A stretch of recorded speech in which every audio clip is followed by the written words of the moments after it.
إلهي عظم البلاء وبرح الخفاء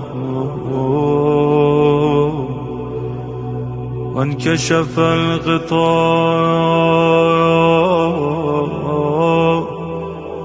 وانقطع الرجاء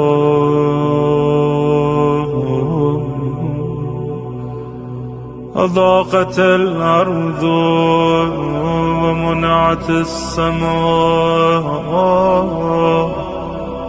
وأنت المستعان وإليك المشتكى وعليك المعول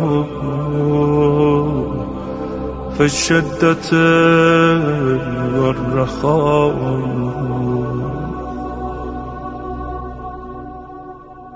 اللهم صل على محمد وآل محمد أولي الأمر الذين فرضت علينا طاعتهم وعرفتنا بذلك منزلتهم،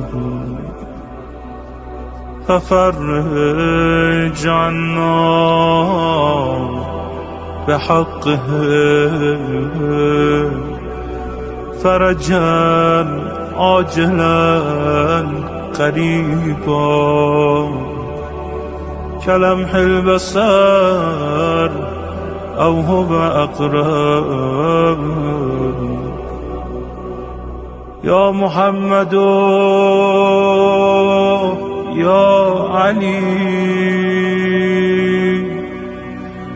يا علي يا محمد اكفياني فإنكما كافيان وانصراني